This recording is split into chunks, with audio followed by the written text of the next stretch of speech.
আমরা পুরো vote process যখন থেকে আমরা শুরু করেছি, যখন থেকে সড়ক প্রচার শুরু হয়েছে, ইভেন তার আগে থেকে প্রত্যেকটা পলিটিক্যাল পার্টি কাঞ্চনপুর সাব ডিভিশনের আমাদের দুইটা কনস্টিটিউয়েন্সি আছে, এক দামছড়া জম্পু এবং দুই দশদা কাঞ্চনপুর।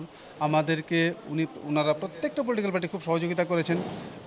আমাকে আশ্বাস দিয়েছেন যে ওনারা কোনো অপ্রীতিকর ঘটনা যাতে না হয় সেই চেষ্টা করবেন, এবং আজকের দিন অবধি আজকের রেজাল্ট ডিক্লেয়ার হয়ে গেছে।